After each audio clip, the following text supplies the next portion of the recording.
Feel free to call me Alexia, because that is my name. I'm actually the program manager of an organisation called dLux MediaArts. So we'll learn a little bit more about who dLux is and what we do later on. But today, I want it to be more of a conversation style things, because I don't know about you, but sometimes being in front of 60 odd people can be a little bit nerve-wracking. Yeah? Yes. So to start that off, you had a really great applause, but I just, to boost my confidence and that sort of thing, I would like you to welcome me again. I'll just go off stage and then come back. Is that okay? And I want the loudest kind of applause you can give me. Yeah? It's just to kind of loosen you up. I mean, I'm not the best morning person, but it will be great. Ready? Go.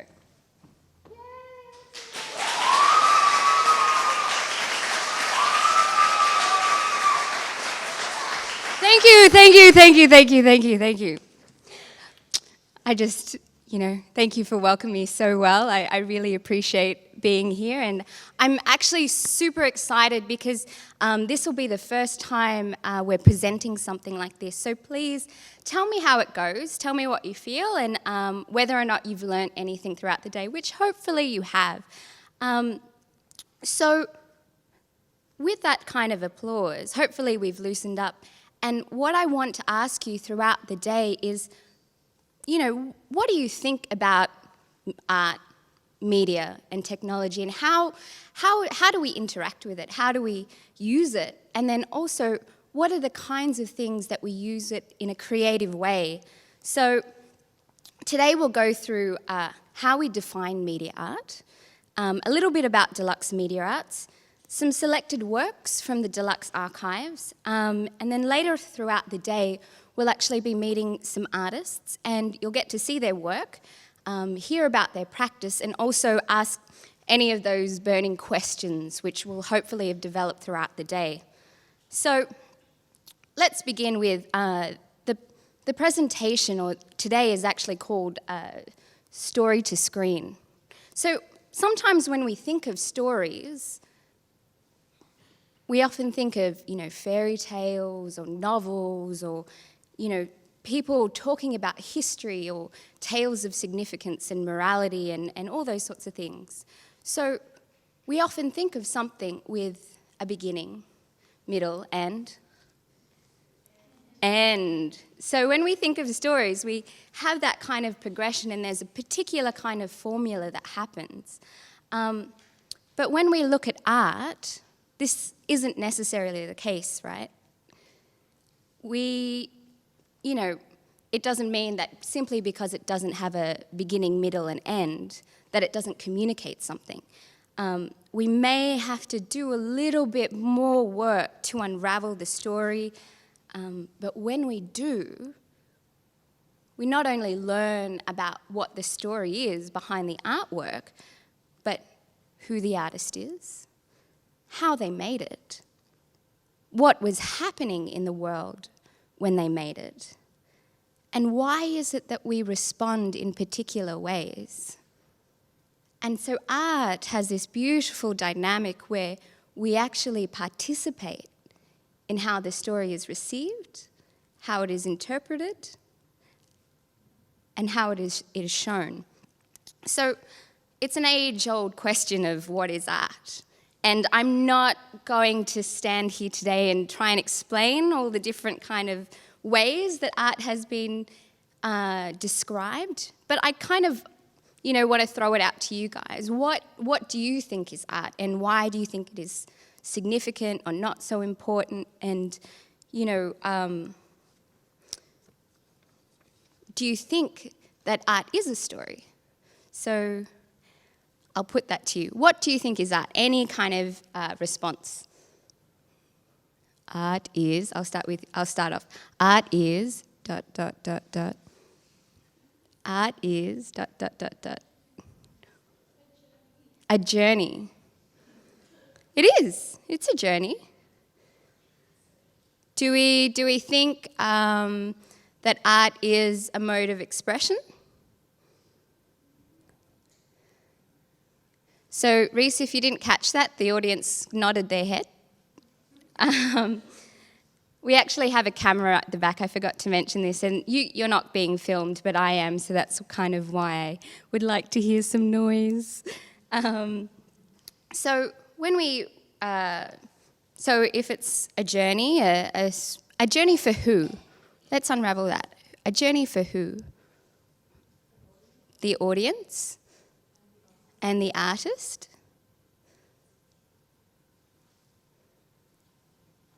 Because when we journey, if it is for the audience and the artist, we're actually exploring things. We're discovering things about that artwork. So we talked about how when we look at art, there's a particular kind of context that's happening. So it can also be a reflection of culture. It can also, sometimes art has been described as a thing of activism, where they're trying to say something politically.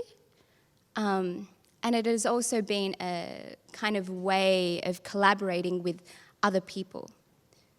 You know, culture also has had expressions throughout the ages. So all these forms of what art is, I'm going to ask you this. Does it matter then what kind of tools we use? Does it matter what tools we use when creating art? Yes, no.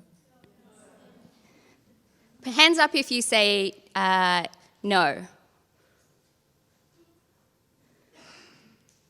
Hands up if you say yes.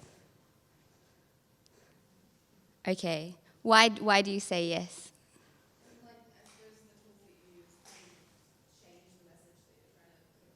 Yep. The tools you use can change the message you put across. Perfect. Why? Okay, for the yes crowd. Oh, hang on. No, you were yes, weren't you? For the no crowd, why doesn't it matter? Maybe one of the girls at the back? Yes.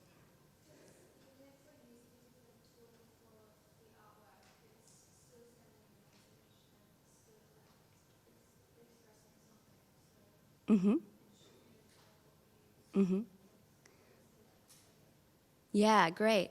So both of those answers are actually about how the tools we use can change the message we say in the artwork. And then the second point was it doesn't matter because you're still expressing something. Of course, with those things, if you have your audience, like what we were saying before, your audience, your tools, your context, will definitely change the way that art is interpreted, the way it is made, and how it is also received by the audience. So why is it, just from those 2 points, why is it that when we're talking about video art or technology, that it is more difficult to be seen as art? Yes.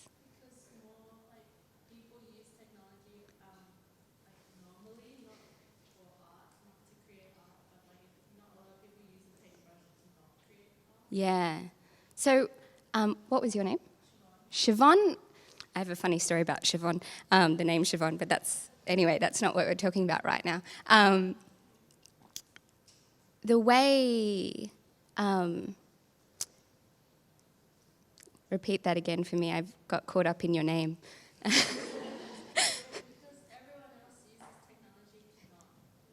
That's right, because everyone else uses technology. How many of you have taken an Instagram photo? Instagram? What's Instagram? How many of you use Facebook? How many of you use Twitter? Okay, that's interesting. How many of you have ever gone to the movies? How many of you watch TV every day? Oh, that's really interesting. How many of you have a mobile phone? So what's interesting about that is, as you were saying, we use technology every day in multiple different forms. So it becomes much more difficult to kind of cross those lines and understand those boundaries. So because it is so familiar to us, you know, sometimes it can also be difficult to break how we experience it. This is a TV, so I know that I can watch it and that's it. But how artists actually interact with it and then interpret it means that they have to break the habit of the way people use technology. Does that make sense? Great. So dLux MediaArts is actually an organization where throughout its history it has supported artists who have worked in this kind of space, responding to how technology has developed with a deliberate focus on digital media and technology. So it started as the Super 8 film group, and maybe one of the teachers. Do you remember Super 8? Yeah? Would you like just to explain what Super 8 is?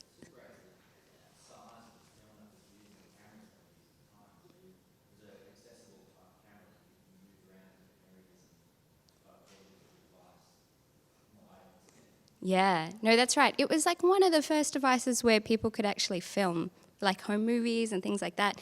Everyone has one now, but that was huge. I mean, just to give you a picture, how old are you guys? 14, 16? So what year were you guys born in? 1999. 98. Whoa, so in the 90s, right? Whoa, okay. Super 8 film, what kind of year was that given?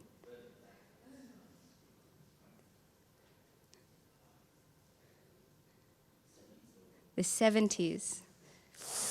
That's actually really recent in terms of when you talk about technology, right? And when you think about it, from the 70s, I mean, don't quote me on this, but how it's evolved to being very not that accessible, to everyone having a phone here today that can take video, that can take camera, that can be connected via the internet. Amazing. Like, I just want you to think of how quickly things have evolved in that way. And so then artists have also then looked at that. So dLux has an archive of over 30 years of experimental film, video, and animation comprising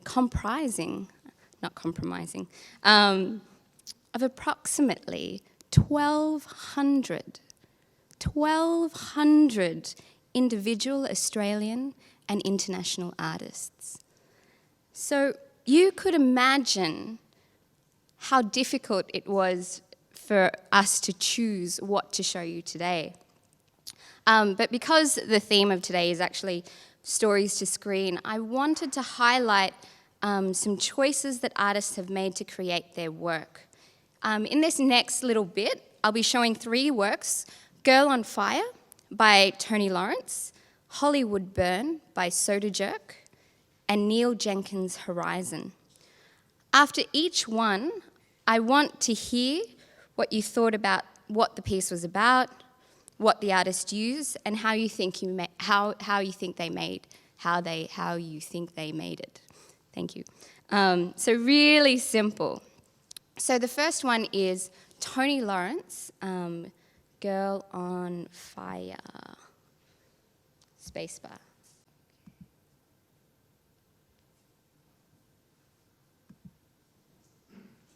So that was Tony Lawrence, Girl on Fire. What did you think? Were you putting your hand up or? No, okay. What do you think that the artist used? An underwater camera? Mm-hmm. Do you think it's made recently or made ages ago? It said 2009. Oh yeah, that's true. So it was made in 2009, but the footage itself, do you think it's old on you? Old. What made you think it was old? Sorry, one at a time, you're going too quickly. Old film? Yep. The style of the swimmers? it was black and white?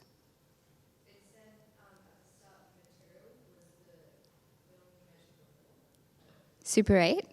Yep. Good pickup, nice. What else?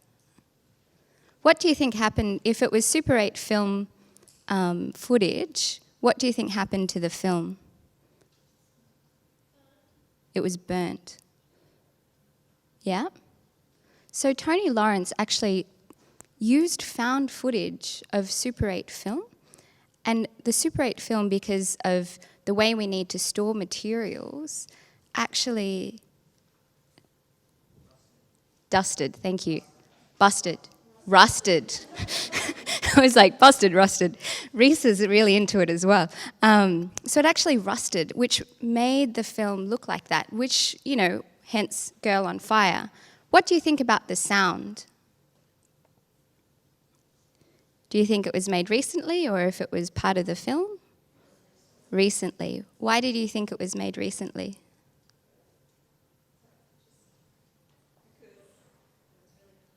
It was really clear.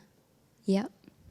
So Tony Lawrence actually did create the soundtrack and, you know, used old synthesizers, though, to remix to make that kind of film. So that was 2 minutes long using Super 8 film, a remix kind of thing. And then if it was old film, what would need to happen for it to become digital? There needs to be a conversion process. Yeah, there needs to be a process from get to analog to digital. So he actually set up this kind of thing where he could do that. You know, I don't know if you were, like if it was really familiar to you when you had your VHS kind of tapes. Were you around for that? Yeah. I'm just checking, all right. I'm just checking. So, like, you could imagine, like, who owns a VHS now? One. So a handful. That's cool. That's really cool. But can you buy them easily in the store? No. So in a similar kind of way, the artist then has to source ways that they can use the material, convert it, and then put it onto digital format. Yeah? So that's an interesting point as well. So as technologies change, doesn't necessarily mean you keep the old ones. So that changes the way an artwork is produced. The second artwork, are you going to help me with the, excellent. The second artwork is Soda Jerk. Who can remember what the artwork was called? I'll tell Soda Jerk that they got an applause after screening their work. So, can we have the lights up? I can't see them. So did you enjoy that? Yeah. It's pretty fun, right? Like, so who can tell me some of the video clips or whatever that was used in that particular piece of artwork?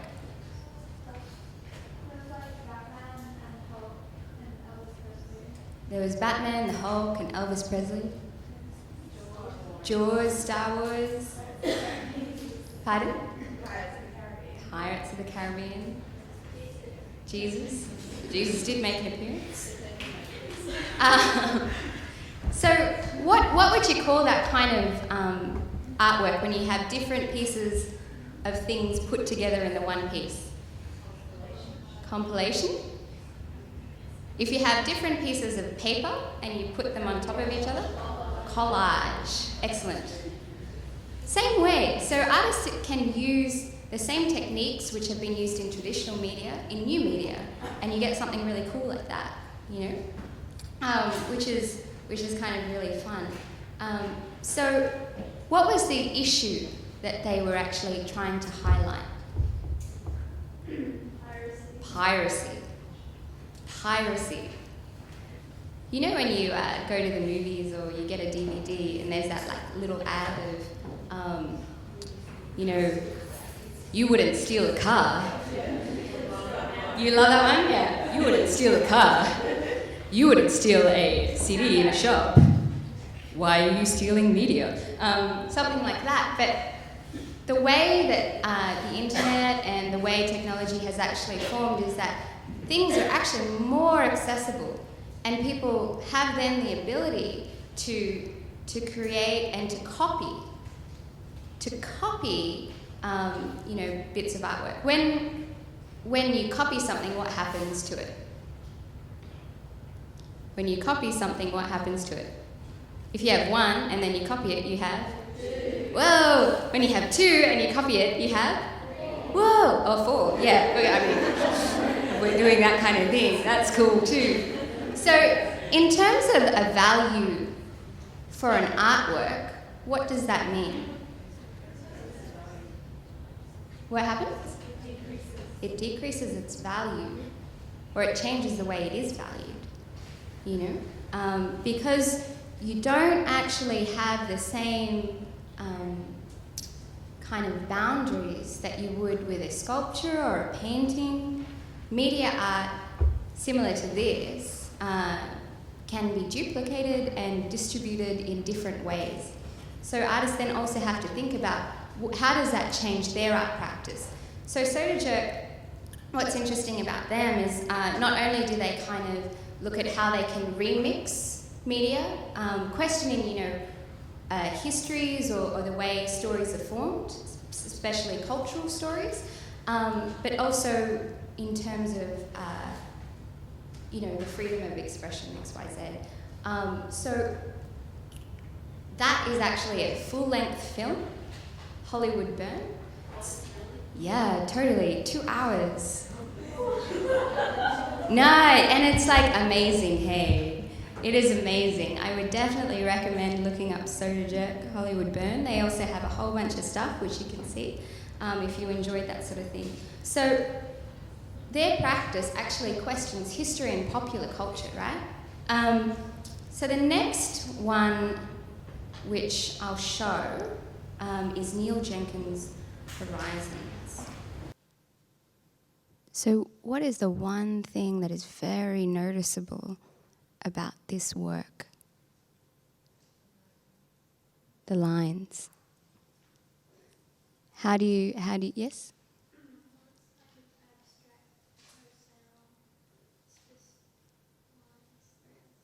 It's abstract and there's no sound.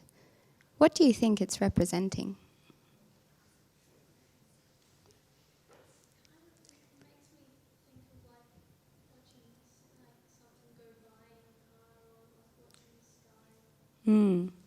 So that was something, watching a car go by or something in the sky, so there's a particular kind of movement that is happening. So you can see it is actually called, so Neil actually created a slit, let me just make sure that's what it's called, a slit scan camera. And essentially it uses a portion of the image and manipulates it. So this is still filmed, but it's using particular kind of coding to create that image. Can anyone see, like when you were talking about driving along in a car or something like that? When you look out the window of, just say you're driving along in the car, when you look out a window, what do you see? What are you looking at? Pardon? Roads. And what else? Sky. So they're particular kind of landscapes. So this is, do you remember what this was called? Horizons. So looking off into the horizon, right? And if you notice, it actually changes. From green to blue, and then further kind of down the track, you'll see some, what could be a beach or things like that. So Neil is using things which have been used in traditional painting, landscape, horizons, abstraction, but he's using the technology to create a moving image. So it's extending the kind of traditions of that art practice. So he says this thing which I think is applicable throughout the whole kind of discussion today is in the advent of the World Wide Web brought with it new possibilities for me to create and to publish artwork that existed purely in a virtual space and that allowed the audience to not only interact with the work, influencing its ongoing appearance, but also with each other. This network also afforded me with the possibility of using real-time data, news headlines, search engine requests, weather forecasts, and other environmental data to be incorporated by the work. So an artist has the ability or the desire to use things which might seem a little bit dry. I mean, have you ever tried coding? No? It's not the easiest language to learn. I'd much rather learn French or something.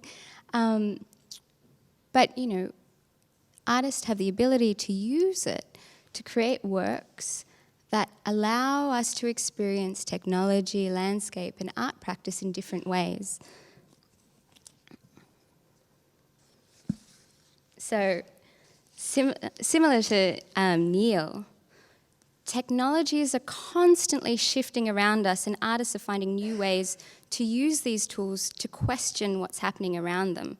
So we have landscapes and technology, we had Soda Jerk and this idea of piracy and distribution, you know, and then also with Tony Lawrence's work, what is new art, what is old art, and how do we constantly interpret content? So in media art, you don't have this kind of linear projection of what art is. I'm going to throw a word out to you, and I'm going to challenge you to try and use it throughout the day. It's called rhizomic. Do you want to say it? Rhizomic. Rhizomic. So try and use that today. What does it mean? I'll tell you. So a rhizome is similar to a plant's roots. So what happens with a plant's roots? They branch out.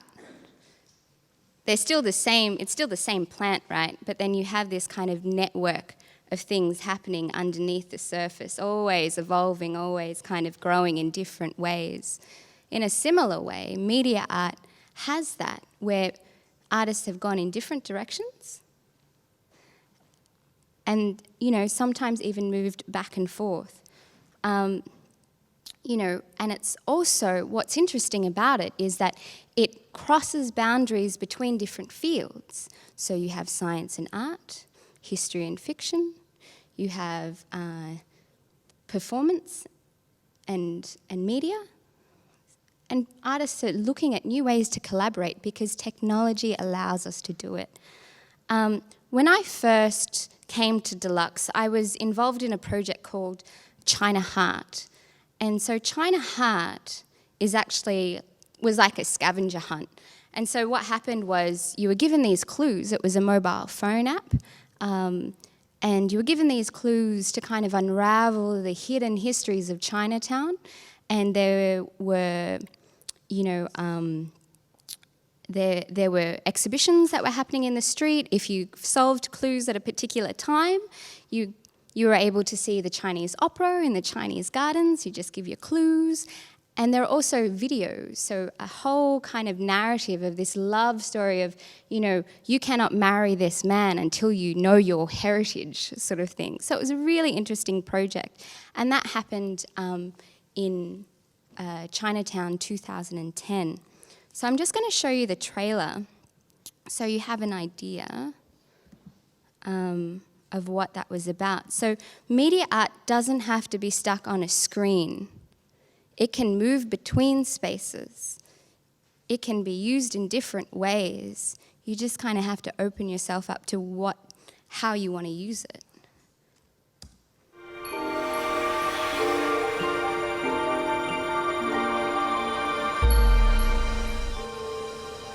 I wonder who this one's from.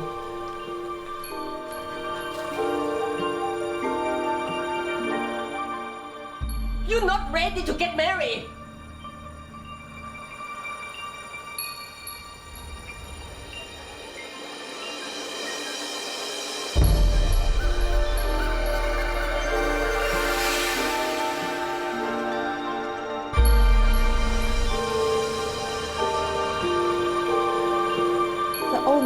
were in Belmore Park. The Market Building is now the Capitol Theatre.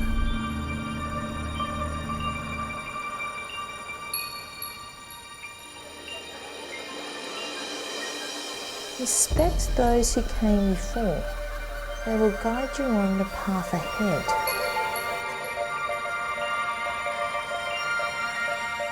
I was among the first lot of debutantes after the war, held at the Dragon Ball at the Trocadero. When you hold the Lord Mayor's hand and you curtsy, do not pull the Lord Mayor over.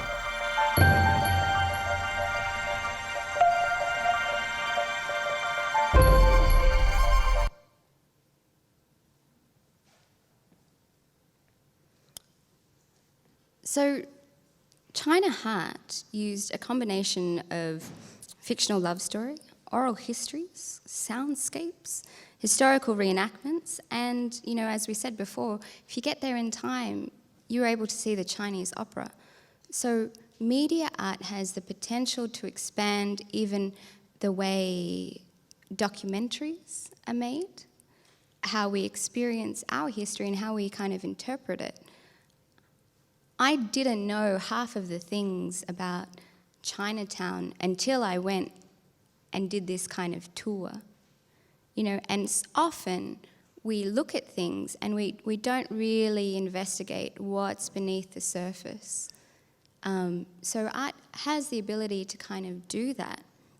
So in dLux, we work with artists who use augmented reality to create sculptures, and you can see them via the mobile phone, creatures that can only be seen through mobile apps, medical equipment to create installations using your heart rate and brain waves, as well as, you know, large-scale projections, similar to what's been happening in Vivid. So it's a really exciting place to be in because technology is more affordable and accessible than it ever has been before. So, and that the rate of innovation is increasing, and you guys are actually right in the midst of it. You have a phone, you know the language, and so then you are able to actually interpret it much quicker than someone like myself. So art gives you the opportunity to explore, to take risks, and learn about people and places around you.